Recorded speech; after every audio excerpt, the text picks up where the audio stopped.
Hello everyone, welcome to our channel. My self Srishti Agarwal. एक बार फिर से स्वागत है आप सभी का स्कूल राज स्टोरी में, जहां पर मैं लेकर आई थी तारा भाग 3 कक्षा 5 के लिए गणित की पाठ्य पुस्तक। तो बिना टाइम वेस्ट किए हम स्टार्ट करेंगे अध्याय 16 रमा की रसोई। इससे पहले हम अध्याय 15 तक के और हमने सीखा समझा 3 तक के कंप्लीट सॉल्यूशन देख चुके हैं। अगर आपने किसी कारणवश कोई भी वीडियो मिस कर दिया है तो प्लीज चेकआउट करें हमारी चैनल की प्लेलिस्ट से, ताकि आपको एक एक क्वेश्चन, एक एक सब्जेक्ट से रिलेट सभी क्वेश्चन के आंसर मिल सके। तो चलिए फटाफट से देखते हैं रमा की रसोई में क्या बातें हो रही हैं। तो रमा की रसोई में बहुत सारी बर्तन, डिब्बे आदि रखे हुए हैं, जैसा कि आपको पिक्चर में दिखाई दे रहा है। सफाई करते समय रसोई घर का कुछ सामान उसने बाहर निकाल दिया। जैसे ये कुछ सामान है वो उसने बाहर निकाल लिया। कुछ और भी वस्तुएं रसोई घर से निकाल कर रखी है जो आकार में गोल है, गोल जैसी हैं। जैसे देखिए ये आपको दिख रहा है यहाँ पर, जैसे पटेटो है, टमाटर है, लड्डू है। घर की रसोई में आपको पता लगाना है कि वे अन्य वस्तुएं जो आपके घर की रसोई में है लेकिन यहाँ दिखाई नहीं दे रही है, उनका चित्र बना करके आपको नाम लिखना है।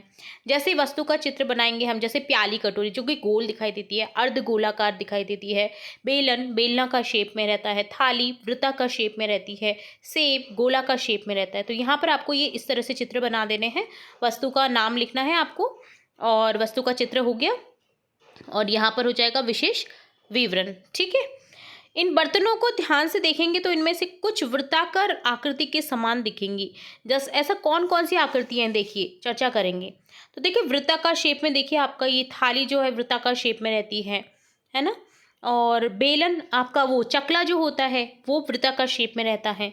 तो देखिए रसोई में कुछ वस्तु ऐसी है जिनकी आकृति बेलन के समान होती है। जैसे सिलेंडर हो गया, है ना, डिस्क हो गई, और बेलन हो गया अपना। तो ये बेलनाकार शेप में रहती है। रसोई में कुछ वस्तु ऐसी होती है जो आइसक्रीम के शंकु के समान होती है। जैसे कीप हो गई जिसमें हम तेल निकालते हैं, जिसके थ्रू हम तेल को एक डिब्बे से दूसरे डिब्बे में खंगालते हैं, है ना।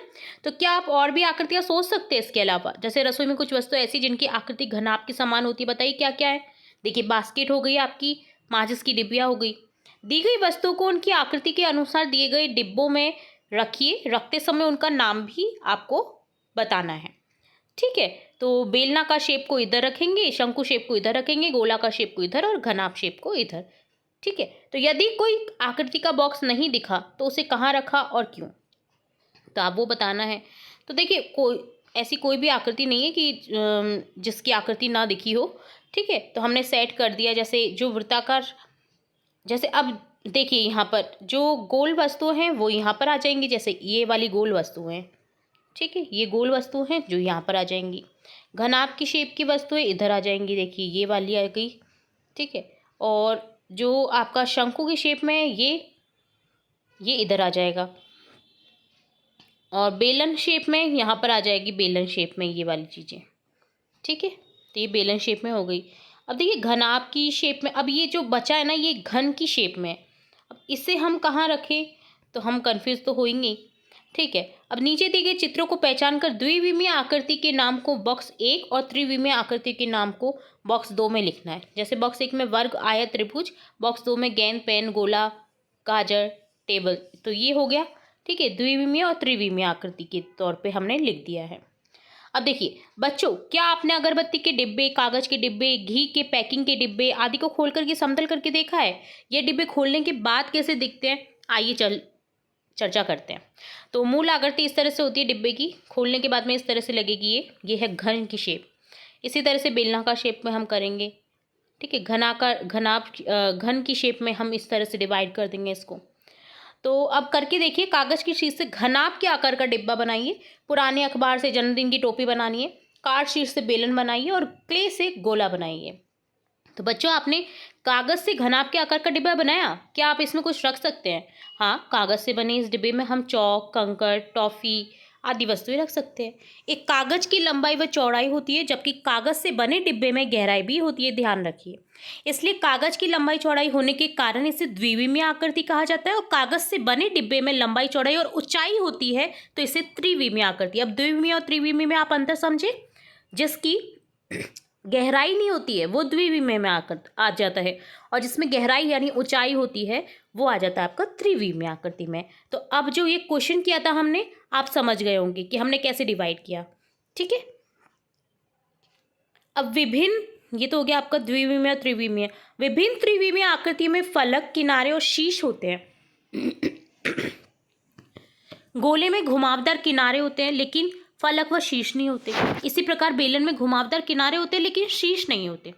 नीचे बनी त्रिविमीय आकृति का समतल पृष्ठीय जाल बनाने पर कौन सी द्विविमीय आकृति बनेगी वो आपको बताना है। तो मिलान करने पर हम इस तरह से मिलान कर देंगे। तो शंकु की शेप, घनाभ की शेप, बेलना का शेप, हम जो जो आपको खुलने के बाद में दिखेगी वो हमें मिलान कर देना है। आगे देखेंगे निम्नांकित जाल चित्रों से कागज की काशी द्वारा त्रिविमीय आकृति बनाइए। तो देखिए इस तरह से ये हो जाएगा घनाभ, ये हो जाएगा ड्रम, और ये हो जाएगा आपका घनाभ अगेन, और ये हो जाएगा घन, ये भी हो जाएगा घन, ठीक है। और ये हो जाएगा यहाँ पर शंकु की शेप, ठीक है।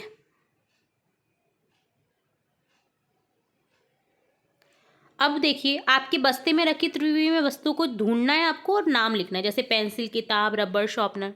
कक्षा में कौन कौन सी वस्तुएं त्रिविमीय आकृति की, उनकी सूची बनाइए, जैसे अलमारी, टेबल, कुर्सी, चौक, ये त्रिविमीय आकृति हो गई, ठीक है। नीचे दी गई त्रिविमीय आकृति ऊपर से बाईं तथा दाईं तरफ देखने पर कैसी दिखाई देंगी वो आपको सही चिन्ह लगाना है। तो देखिए बाईं तरफ से दिखने पर ये इस तरह से दिखेगा, सही है। ऊपर की तरफ से देखने पर ये इस तरह से दिखेगा, बाईं तरफ से देखने पर ये इस तरह से दिखेगा त्रिभुजाकार शेप में, दाईं तरफ से देखने पर ये वृक्ष जैसी शेप दिखेगी, ऊपर से देखने पर घन इस तरह से दिखेगा वर्ग के जैसा, ठीक है। तो इस तरह से आपको टिक कर देना था। घूमती फिरती वस्तु की बात करें तो आइए हम कुछ वस्तु को घुमाकर देखते हैं। गिलास को 4 समकोण पर घुमाने पर यह अपनी मूल अवस्था में आ जाता है, ठीक है। 4 समकोण इस तरह से हमने घुमाया और ये पुनः अपनी मूल अवस्था में आ गया। कैरम बोर्ड को 4 समकोण घुमाने पर वह मूल अवस्था में आ जाता है।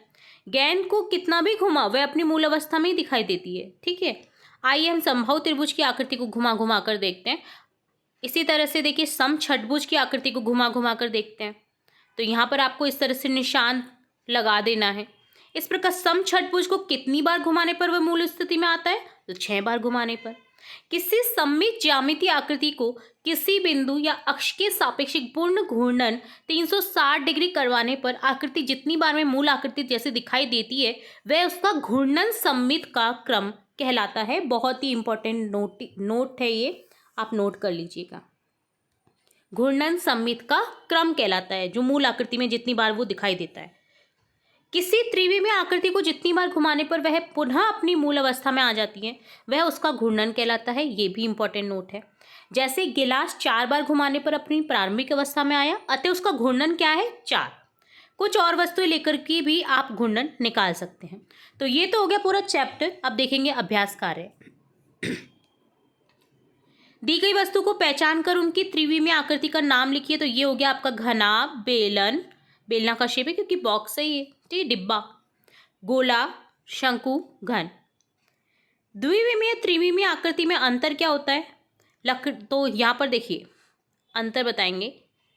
तो एक कागज की लंबाई व चौड़ाई होती है, कागज से बने डिब्बे में गहराई भी होती है। कागज की लंबाई चौड़ाई होने के कारण इसे द्विविमीय आकृति कहा जाता है और कागज से बने डिब्बे में लंबाई चौड़ाई ऊंचाई होने के कारण इसे त्रिविमीय आकृति कहा जाता है।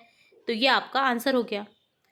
नेक्स्ट क्वेश्चन है, लकड़ी का गुटका, बटन, सिक्का व पेन के घूर्णन चित्र बनाए, उनका घूर्णन सममिति क्रम भी लिखिए, ठीक है।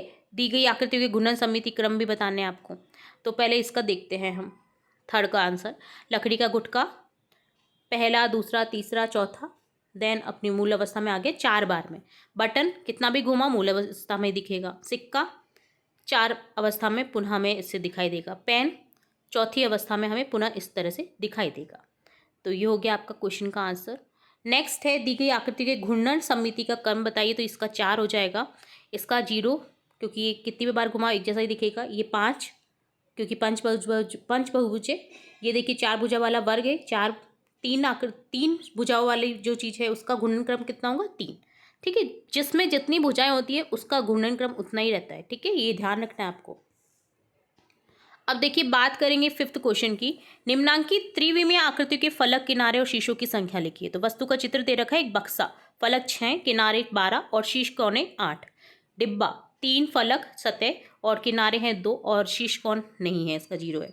इसी तरह से गेंद का 0 0 0 फलक ना होते हैं, ना किनारे होते हैं, ना शीर्ष कोने होते हैं। ये आपका पासा हो गया। 6 फलक या सतह होते हैं, शीर्ष कोण होते हैं, इसके शीर्ष कोने होते हैं 8 और किनारे या कोर होते हैं इसके 12। देखिए अब ये कैप आ गई आपकी, बर्थडे वाली जो कैप होती है ये शंकु शेप में होती है। फलक होते हैं इसके 2, किनारे कोर होते हैं 1 और शीर्ष कोने होते हैं 1। ठीक है। इसी तरह से ऐसी वस्तुओं के नाम लिखने जिनके किनारे घुमावदार होते हैं, तो ये बेलन, गेंद, सेब हो गई, टमाटर हो गया। ऐसी वस्तु के नाम लिखिए जिनके किनारे तो होते हैं लेकिन कोने नहीं होते, ड्रम, पाइप, बेलन। निम्नांकित चित्रों के किनारे व कोनों की संख्या लिखिए। तो किनारे यहाँ पर 3 है, कोने 1, किनारे 1, कोने 0, किनारे 6, कोने 6 और किनारे 4 और कोने भी 4 हैं।